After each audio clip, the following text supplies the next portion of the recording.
Well, thank you everybody for joining us at Transition Tuesday. My name is Laura, and I am one of the transition coordinators here at Connecticut Parent Advocacy Center. I'm a parent consultant. And with us tonight, we have Michael Beloff, who's been here before. Welcome back. He's a financial planner, and he will be discussing ABLE accounts and more information that you can probably put in your brains at this point in time. But I'll turn it over to you. Thank you, Michael.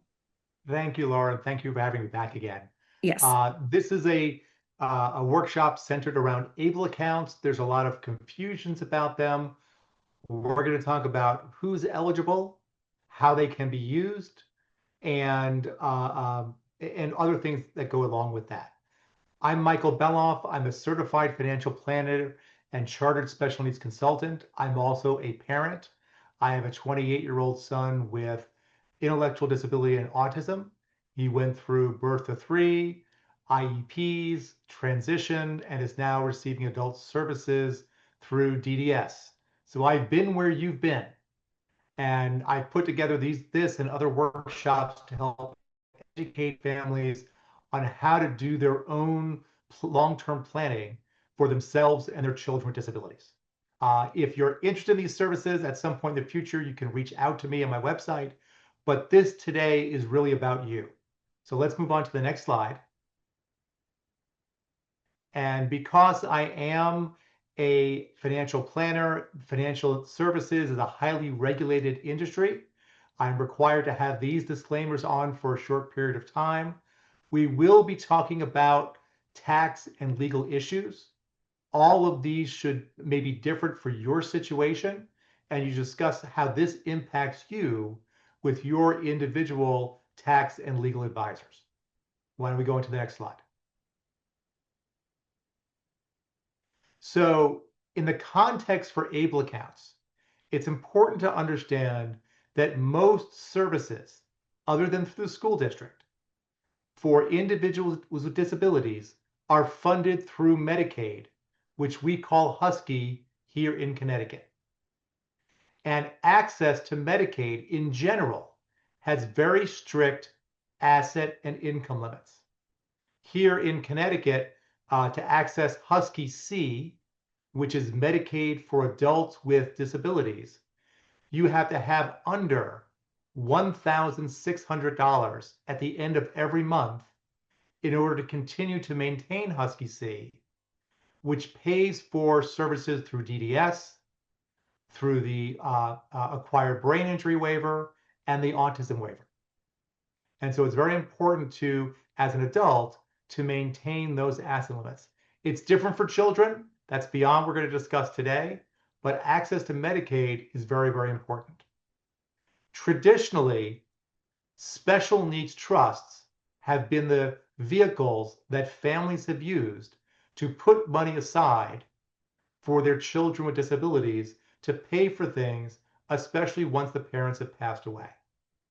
Those can be broken up into third-party special needs trusts, which is the special needs trust for those of you who have set one up through your estate plan. That's probably what you have. Third-party special needs trusts are funded with monies other than the person with disabilities. So it's funded by mom and dad, grandma and grandpa, great Aunt Tilly, and so forth.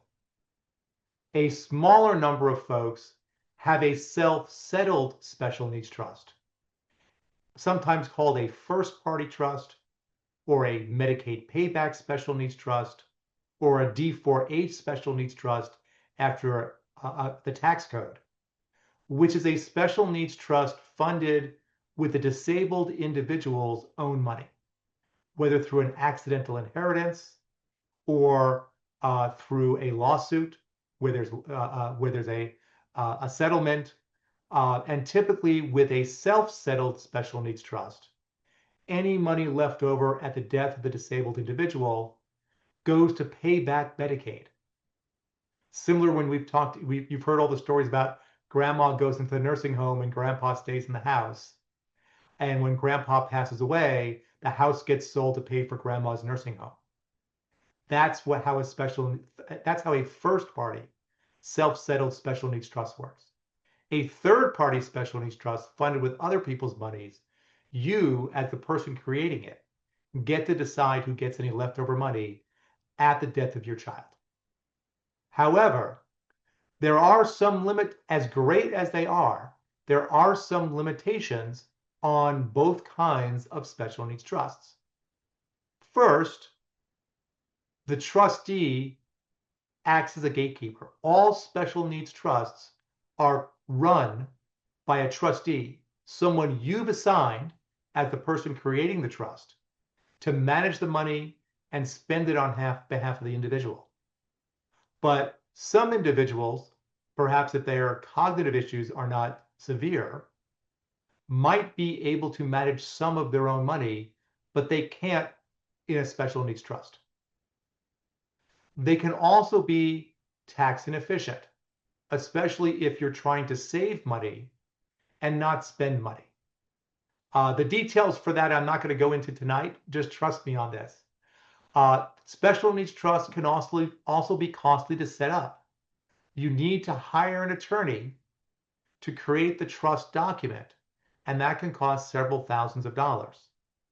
It can also be costly to administer. A special needs trust has to file its own tax return once money gets put into it. And that can cost over $1,000 for an accountant to do a tax return for a special needs trust. So having a small amount in a special needs trust because of the cost to administer it can be challenging. It's hard to have $10,000 in a trust if there's going to be $1,000 in costs every year. And that's the context in which an ABLE account was set up. So let's go to the next slide. So as continued background, ABLE, and the reason why you always see ABLE accounts capitalized is that ABLE is an acronym. It stands for the Achieve a Better Living Experience Act. And it was signed into law back in 2014. And the first ABLE accounts came out 10 years ago in 2016. They're actually administered under the tax code, under the same law that allows for 529 college savings plans. So if you're familiar, because of your neurotypical kids, with 529 savings plans, they're very, very similar. And in fact, in the tax code, ABLE accounts are called 529A accounts. They're currently available now in 48 states and the District of Columbia, including Connecticut. But each state must issue their own regulations and put together their own programs. Many are similar, but there are some differences among the various ABLE programs around the country. You can generally open an ABLE account in any state, not just where you live. However, some states do limit their ABLE accounts to residents of those states. If you want to do your own research about ABLE accounts, there's a great resource at the ABLE National Resource Center at www.ablenrc.org. Next slide. So let's talk about the basics. I'm going to go through these relatively quickly, and then we'll talk about each of these different things in detail. To open an ABLE account, the individual opening it, the disabled individual, or someone on their behalf, must certify that the person who will own the ABLE account is blind or federally disabled. New for this year, if you're over 18, you must prove your qualifying disability occurred before age 46. Prior to this year, it used to be 26. Receiving SSI or SSDI is automatic proof that you're disabled enough to open an ABLE account. But if you're not receiving that, there's a way to get a certification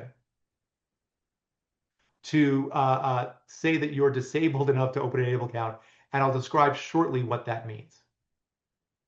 Monies in an ABLE account do not count as a resource for the asset tests for SSI, Medicaid, SNAP, and Section 8 housing.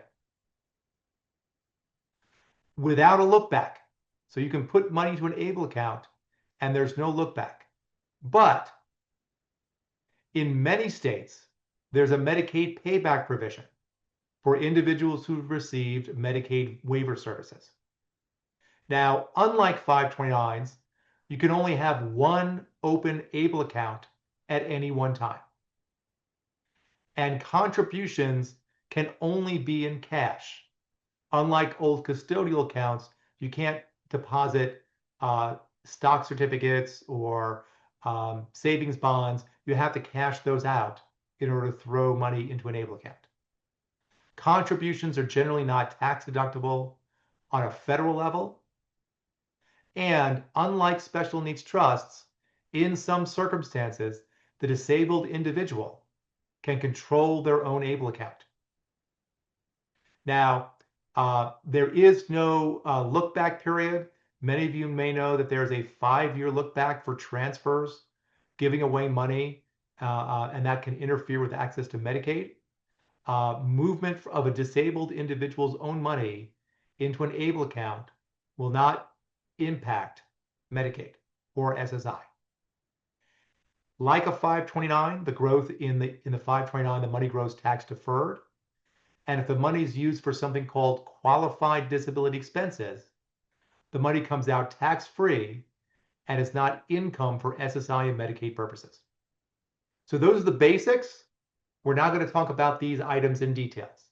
So let's go to the next slide. So in order to qualify for an ABLE account, you must have you must be disabled, and that disability must have started before age 26. Prior to this year, the starting age for the disability was 26. But due to lobbying to allow folks who were injured in an accident and veterans to allow them to take advantage of it, the age of disability start was moved up to age 46. But the question that many people have is, how disabled is disabled? Well, if the individual is receiving SSI or SSDI, that automatically qualifies that person to open an ABLE account.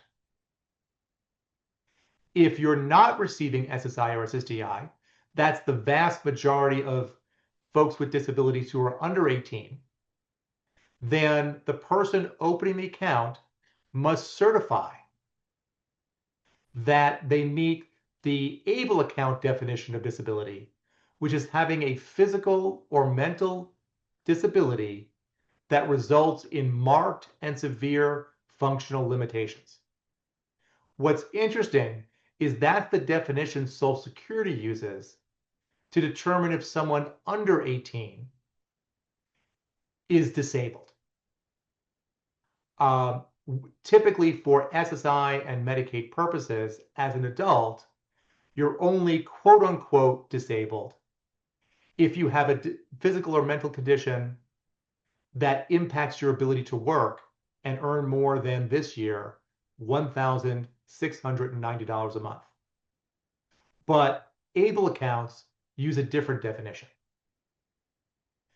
If you're not receiving SSI or SSDI, you should have a medical doctor sign a note that says you meet that definition of having a physical or mental disability resulting in a marked and severe functional limitation. If your doctor doesn't want to create the note, there is a form of that note on the ABLE National Resource Center website, and I've included the link on the slide. Now, interestingly, when you go to open the ABLE account, you don't need to actually upload that form, but you're supposed to have it on file in your personal records. So are there people that sometimes open the ABLE accounts without that note? I've heard it happen. But in case there's ever an audit and ABLE accounts are overseen by the IRS, it's important to have that on file until the individual starts receiving SSI or SSDI.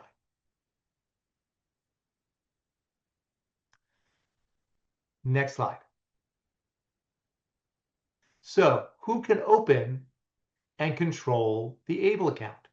Well, if you're an adult, the individual with disabilities can open their own ABLE account. But if the disabled individual is a child, or they are not capable of opening their own account, other people can open the ABLE account on behalf of the individual with disabilities. A parent, grandparent, or sibling can open an ABLE account for the individual. The representative payee, the person in charge of the individual's SSI or SSDI, can open the ABLE account on their behalf. A guardian or conservator can open an ABLE account on the individual's behalf. And someone who has the power of attorney signed by the individual with disabilities can open an ABLE account. Now, if you're opening an ABLE account for your child and they're over the age of 18, you will need to have one of the bottom three items, being either the representative payee, the guardian conservator, or a power of attorney, as proof that you can control the ABLE account on behalf of the owner. If you don't have one of those, the ABLE account company will want to sometimes talk to the individual with disabilities, and technically that person is in control of their own money. So it's important to understand the limitations of how that opens. Let's go to the next slide. So how much can I put into an ABLE account? And this starts to talk about some of the limitations and differences between ABLE accounts and a special needs trust. You can't put a ton of money into an ABLE account every year. You can only put, in general, in 2026, $20,000 into an ABLE account. And that might seem like a lot, and it is. But many of you, through your estate planning, are probably leaving more than $20,000 to your child. And that's one of the many reasons why an ABLE account is not a replacement to your special needs trust, but kind of an ancillary tool to help them. The one exception, and that $20,000 is from all contributors. The one exception is if the individual with disabilities works, they can put in 2026 $15,560 of their own wages into an ABLE account to shield that money from counting against the resource tests for SSI and Medicaid.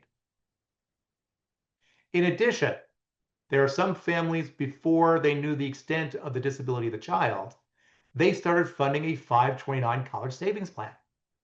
And then after a certain amount of years, they realized, gosh, my child's not going to college. We don't need the money for other kids, or perhaps we don't have other kids. What do I do with the money in the 529 plan?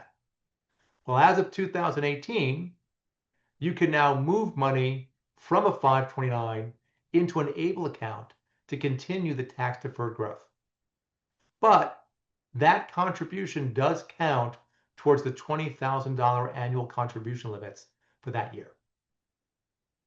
In addition, if there's money in a special needs trust, that can also fund an ABLE account. Why might you do that? Well, let's say because an ABLE account can be controlled by the individual with disabilities, it's a way for a special needs trust, which ordinarily can't give control of money, it's a way for the special needs trust to give control of the money to the disabled individual if they're capable of managing some of their own funds. Again, not everyone with disabilities has cognitive challenges. Now, while in general, an ABLE account will never count as a resource for Medicaid, to the extent an ABLE account balance exceeds $100,000, the amounts above $100,000 would count as a resource for SSI purposes. What does that mean? If there's $101,000 in an ABLE account, that extra $1,000 counts as a resource towards the $2,000 asset test every month for SSI. So if your child is on SSI, you may want to not shove every single dollar into the ABLE account. Finally, ABLE accounts do have a theoretical maximum after which you can't put any money into it. Typically, that's going to be the 529 plan limit in a particular state. Usually in most states, that's somewhere between $350,000 and $550,000. For most families at $20,000 a year, they're probably not going to get up to that maximum limit. You don't have to close the ABLE account at that point. You just can't put more money into it. Next slide.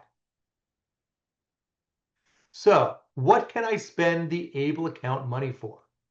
Well, similarly to how 529s are used for qualified higher education expenses, ABLE accounts are meant to be used for qualified disability expenses, or QDEs.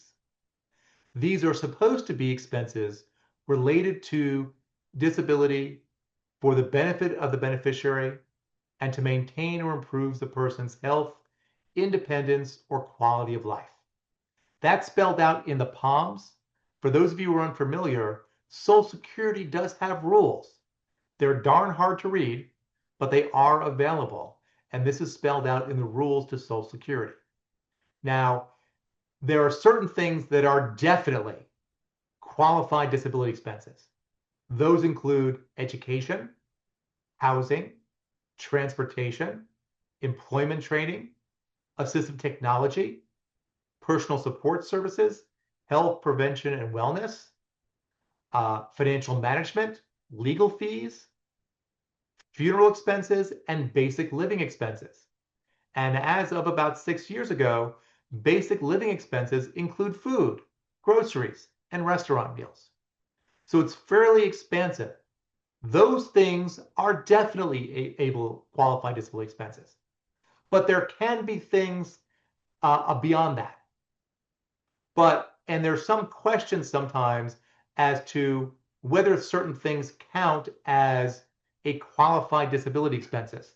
When I speak with other special needs financial planners around the country, in fact, I'm going to a conference next week to talk about some of these things, there's a question as to whether a vacation is a qualified disability expense. It kind of feels like it could be for wellness. It could be for health. It could be considered transportation. But if you're not sure if something would be a qualified disability expense, use money from another bucket. As a parent, you're probably spending a lot of money on your kids. Probably more than might be in the ABLE account at any one time. And so if you're not sure if something's going to qualify as a QDE, use another bucket of money. Use money from a funded special needs trust. Use money from your accounts if you're not sure. Who's governing what is a QDE or not a QDE? It's actually the IRS. They have oversight over ABLE accounts. And theoretically, they can audit the ABLE account to see if you've spent the money in the right way. Although to date, over the last 10 years, the IRS has never audited an ABLE account. Now, there are certain things that don't count as qualified disability expenses. Non-QDEs include alcohol, tobacco, gambling, and this is the most important, gifts for others. 529 plans are meant to be spent on the beneficiary. Many of them have debit cards to make it easier to spend the money. If you're going out to dinner, mom, dad, sister Sue, and the individual disabilities, you shouldn't use the ABLE account to pay for the other people's meals. It can be used to pay for the meal for the individual disabilities because food is considered a QDE, but it shouldn't be used to pay for the other people's meals. Now, if you get caught spending on a non-qualified disability expense, what happens? If there were any gains on the money, not the entire distribution, but just the gains, you put it in $100, it's now worth 150 and you spend that 150, only the $50 gain is subject to income tax if it's not a qualified disability expense, and only the $50 gain is subject to the penalty tax. At the end of the year, if you spend money from an ABLE account, your child will get a 1099-QA, a tax form, saying this is how much was spent from the ABLE account, and they're supposed to certify in their taxes, should they file a tax return, that the money was used for qualified disability expenses. Next slide. So, how do I pick an ABLE account? I mentioned that there are 49 or 50 ABLE accounts out there. There's 48 states. Virginia actually has 2 different ABLE accounts, and the District of Columbia.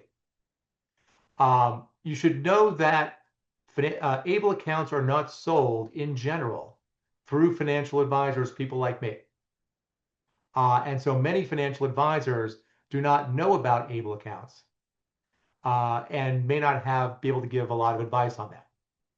And some states, the ones listed, only sell ABLE accounts to their state residents. In Connecticut, we have a couple of choices. Where Connecticut is part of the National ABLE Alliance, they run ABLE accounts in 19 different states. The ABLE accounts are fairly similar, but there are some small differences. There are also about 7 or 8 states that are part of the Stable plan. Ohio, which was the first ABLE account to be created, is called Stable, and they are the backbone for several other states. The state of Oregon is the platform for several states, and then a lot of states just do it on their own. Typically, you can't go to your local bank and open an ABLE account. You have to open it through the state mandated ABLE account, like a 529.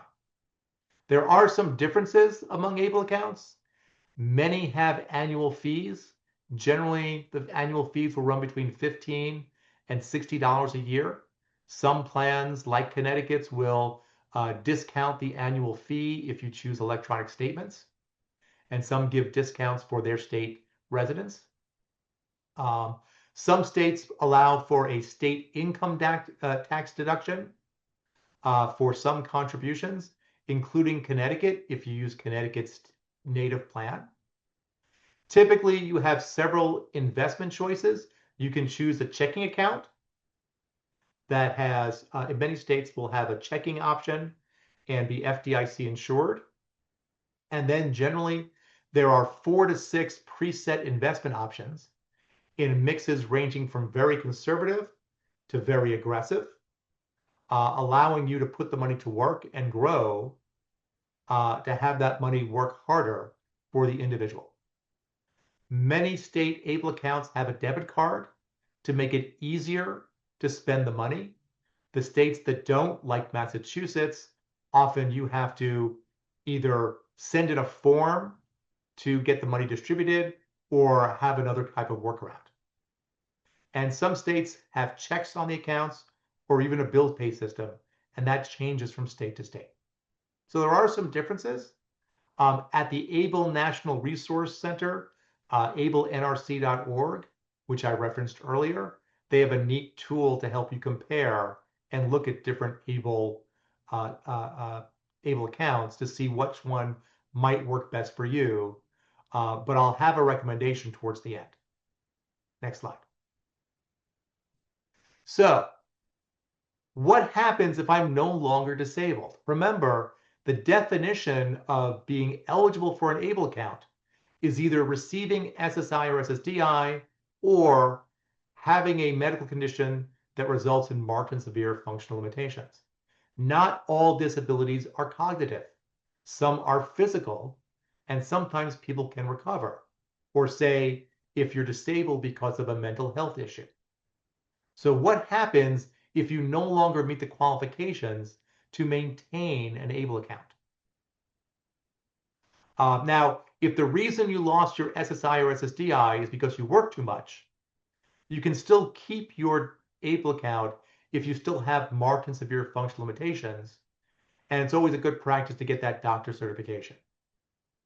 But if you lose the qualification, the ABLE account remains open and active until the end of the calendar year where the disability ended. And QDEs during that year, the money comes out tax-free. After that year, the next calendar year, withdrawals will be considered non-qualified withdrawals, and any gains would be subject to federal income tax and the 10% penalty tax. But you've gotten tax deferral all those years, so it's really a wash. And goodness, I would give anything if my child was able enough not to need an ABLE account. Next slide. So how can you get in trouble with an ABLE account?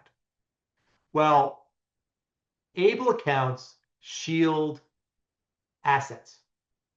Money in the ABLE account does not count towards the resource tests for SSI and Medicaid. It does not shield the income impact of work, benefits payments, and mandatory support payments like child support and alimony. Yes, your child who's on SSI can have their paycheck put directly into an ABLE account, and that will shield the money to not count against towards the $2,000 SSI test. But the wages will still count as income for the income test for SSI and Medicaid. And some people forget that. And because everyone gets mixed up, the asset test and the income test. In addition, I've had some families come to me and say, hey, I'm getting child support on behalf of my adult child. Because remember, as of 2023, if you get divorced, child support can be ordered for new child support orders, not for older ones, but for new child support orders. Child support can be ordered through the age of 26 for a disabled adult child. But even though that child support is paid to the custodial parent, that is considered income for that adult child for SSI and Medicaid purposes. And some families thought, hey, I'll just throw the child support into an ABLE account. That'll take care of it. That will not work. For those of you in that situation, the only way to shield both the asset and the income of child support is to get a first-party special needs trust, go back to divorce court, and get a court order to have that child support paid directly to the first-party special needs trust. The second one is there's some wackiness with how distributions from ABLE accounts count if you don't spend the money right away. I highly recommend, if you're spending money out of an ABLE account, use the debit card or use the checking option available within the ABLE account. Technically, you can transfer money from the ABLE account to your local checking account and then wait to spend the money as long as it's for a qualified disability expense. But the rules are really weird, and the Department of Social Services and Social Security, it takes a long time to explain to them why you had extra money in your accounts if they're checking up on you. And so generally, you don't want to do it that way. Another pitfall is using ABLE accounts for non-qualified disability expenses. The most common is using the money to pay for things for someone other than the individual with disabilities. You can in some circumstances.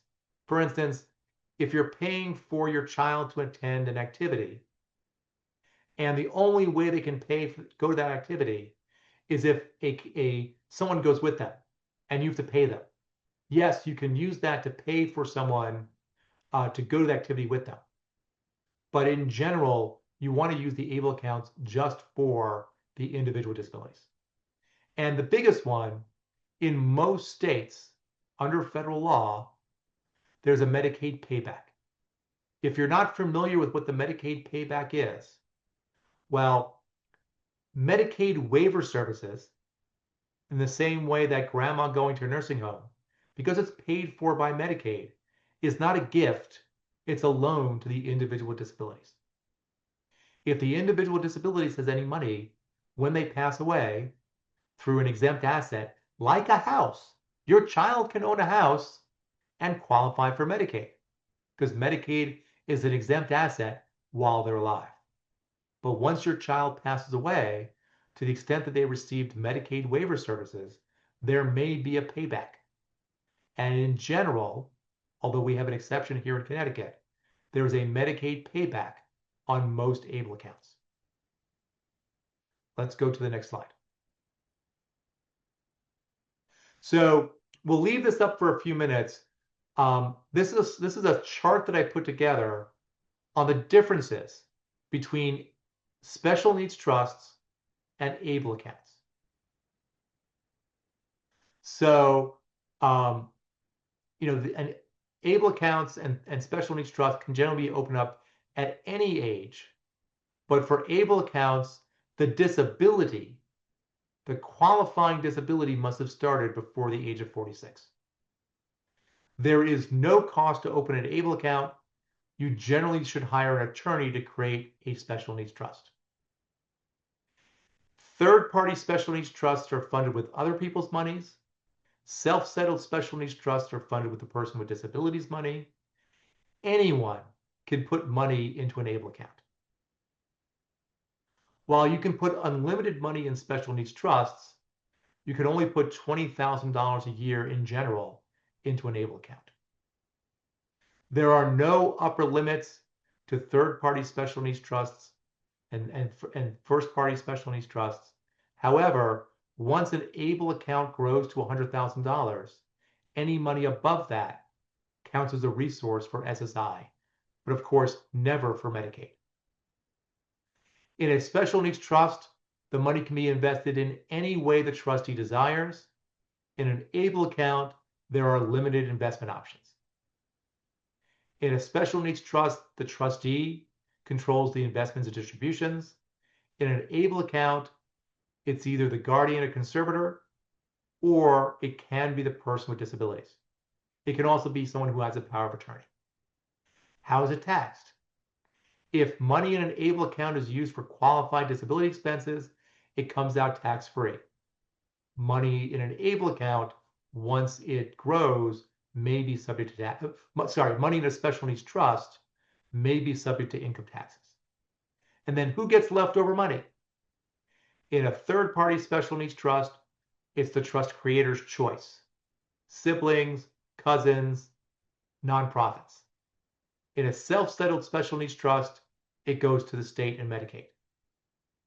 In an ABLE account, it goes to Medicaid and the state unless there's a state exemption, and we have one of those here in Connecticut. Let's go to the next slide. So let's talk about a couple of really good use cases for ABLE accounts. Why might you want one of these? Well, let's say when your child was born, Great Aunt Tootie bought $1,000 of savings bonds. Or you were saving in a custodial account, one of those UTMA or UGMA funds. Or savings bonds were put in your child's name. And your child's getting close to 18, and you want to spend the assets down below $2,000 to get SSI, or here in Connecticut, below $1,600 to get your kid onto Husky C. You're not allowed to just take the money out of your kid's account. That's stealing, and it's considered Medicaid fraud. But you are allowed to liquidate the assets and move it directly to an ABLE account. Moving money from your child's name to an ABLE account sidesteps the look-back periods for Medicaid and SSI. It's also a great opportunity for those of you who have kids receiving SSI or SSDI or who are working. If you can't spend your kid's money fast enough, or you don't want to spend your child's money because you have enough funds to spend on them yourselves, you can take excess money from your child's account at the end of the month, as long as it's before the last day of the month, and move it to an ABLE account to shield that money above the asset limits. For those of you who have kids who are less cognitively impaired, you can give, because the ABLE account can be controlled by the individual disabilities, putting money into an ABLE account and being that being under the control of the child with disabilities can be very helpful for their autonomy and their growth. Similarly, if there's a funded special needs trust, especially after the parents have passed away, the trustee can put money in the ABLE account for the beneficiary themselves to control. And finally, distributions for housing-related expenses. For those of you who have kids on SSI, you may have heard, if you attend some of the other workshops I've given, if you give free or reduced cost rent to your child, that's considered income for SSI purposes and will reduce their SSI by a third. Similarly, if you supplement your child's rent in an independent apartment, that may be considered income for SSI purposes, reducing their SSI payment. However, if you take your money and put it into an ABLE account, and then the ABLE account supplements the rent, that's not considered income to the child and does not interfere with their SSI. So by basically, instead of paying for the rent yourself and supplementing the rent that way, if you put the money in the ABLE account supplements the rent, that won't reduce their SSI. And that can be very valuable for families looking to provide some private supports for independent living. Next slide. So there are a couple of unique Connecticut things that we should talk about. So back in 2023, Public Act 23-137, sometimes referred to as HB 5001, because that was the House bill number, in 2023, made several changes to Connecticut's ABLE account. First, as of 10/1/2023, Connecticut has agreed not to enforce a Medicaid lien against an ABLE account if you use Connecticut's native ABLE account. That is the only ABLE account that would not be subject to the Medicaid lien. Second, Connecticut offers a state tax deduction for contributions to Connecticut's native ABLE account. $5,000 for single people making contributions and $10,000 for married couples. So if you're a married couple as parents and you put $10,000 of your money into your child's ABLE account, you will get a $10,000 deduction on your state Connecticut taxes, possibly saving around $500 on your tax return. And that can be an incentive. One other thing that's not on this slide that's important for Connecticut residents, if you are the legal guardian of your adult child with an intellectual disability. In Connecticut, as the guardian of the estate, someone in charge of the finances, for an adult with an intellectual disability, being the legal guardian only allows you to control up to $10,000 of your child's money. Should their funds grow to more than $10,000, inclusive of the ABLE account, you may be required to also get legal conservatorship of your child to allow you to control that much money. Technically, I've seen that much more often when families are opening up ABLE accounts for adults. When you open an ABLE account for someone under the age of 18, typically, often they do not check once they age over 18. But I've seen it happen when it's open for older individuals. You should be prepared for that. It doesn't cost a lot of money to become the legal conservator. You file a form with your local probate court, costs about $250, but it's something you should be aware of if the ABLE account grows. Uh, Next slide. I think that's it. So that's the workshop. Here is my information for folks who have more questions. You can go to my website. At that point, if you want to engage in my professional services, I'm happy to talk about them. But this workshop is for you, the parents. And so this is probably the time to open up questions if there are questions in the chat. Um, and I think Claudia was going to be reading any questions that appeared in the chat in the Q&A. Actually, right now there's no questions. I did put an evaluation link in the there people are probably still thinking about all the information, but I did put an Sure. evaluation link into the chat. If you could just please fill out our evaluations. We do read them and we do want your feedback and your suggestions. But any And I could questions, please feel and we free to can stay on the unmute or line. put it in the chat. Yeah, we could stay online for a little bit. I find after these workshops, families have questions. Right. Put them in the chat, or I think Laura and Claudia can unmute people if they raise their hands. Yes.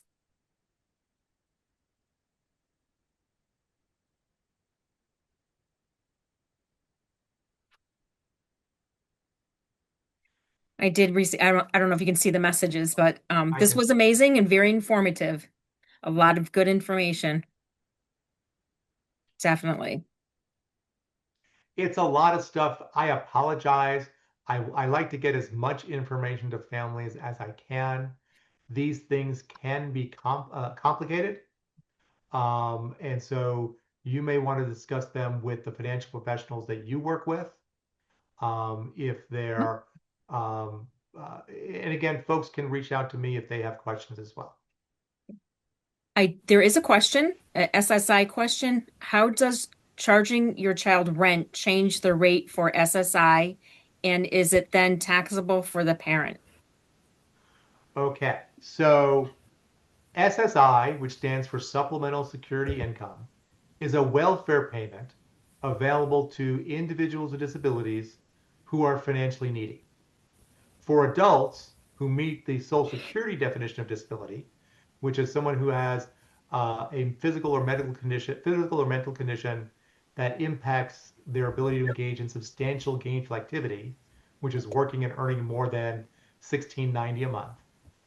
And if that person has limited income and limited assets, they're eligible for an SSI payment. In 2026, the maximum SSI is $994. However, because the primary purpose for SSI is to help adults with disabilities who are financially needy pay for shelter, if you give your child free room and board, they're going to count that as income for SSI purposes, reducing the amount of SSI they receive dollar for dollar for the value of the free rent that they're getting. Social Security does have a heart. They limit the reduction of what's called in-kind support and maintenance, or receiving free rent, to a third of SSI. So if you're not charging rent, you're probably only receiving in 2026 at most $664 in SSI. The only way around that is to charge your child's rent. There are several methodologies that Social Security approves for charging rent. One of the old methods was charging fair share. You had to add up 10 specific things: mortgage, rent, uh, water, sewer, electricity, gas, and I think one other thing. Divide that by the number of people in your house and charge that to your kid, which in Connecticut probably exceeded the entirety of the $664 a month they were receiving anyway, which meant that you were still giving them free stuff and they were going to reduce their SSI. About a year and a half ago, they changed the rules and said, as long as you're charging a specific figure, which is called the presumed maximum value, equal to 1/3 the maximum SSI plus $20 for that year, which this year is $351.33. That's enough rent to create a business arrangement so that you're not giving your child reduced cost shelter. So the short answer is you have to charge your kid at least $351.33 this in 2026 to not get the reduction in SSI. If you're using a different method, you may need to change and notify Social Security you're now charging rent. Social Security has the right to see a rental agreement. And you may have to create one if Social Security asks you to provide it. The question I get is, well, then do I have to declare that rent as income on my income taxes? And while this is not tax advice, and you should talk to your tax preparer, if you declare the rent as income, as a landlord, you get deductions. And for most people, you probably have enough deductions as a landlord to not have to pay any income tax on the rental income. But that's a discussion you should have with your tax preparer. We do have two more questions. One is, can SSDI benefits be directly deposited into ABLE account? The answer is yes, and that will shield the resource. Social Security has some very funky rules on how SSI or SSDI money needs to be tracked within an ABLE account that were too complicated for me to cover in this workshop. But yes, you can, but it does not, if there's a representative payee who's in charge of the SSI or SSDI, it may be better to have that put into what's called a representative payee bank account, because it does not get rid of your responsibility as the representative payee to oversee the SSI or SSDI money. If you are the disabled individual and you are receiving SSDI, absolutely, you can put the money into an ABLE account. Just know it does put some small restrictions on how the money can be used. And another question, if we do not do an ABLE account, is it okay to do regular savings and or checking accounts? Absolutely. You can always keep a savings or checking account for your child. But be aware that once they turn 18 and they're going to need to qualify for SSI and Medicaid, if they want to be on both in Connecticut, they have to keep the end of month total of all their countable assets, their savings account, their checking account, the other account they have. The totality of those accounts must be below $1,600 to keep their Husky C and maintain Medicaid waiver supports through DDS, the acquired brain injury waiver, or through the autism waiver. I do not see any other questions.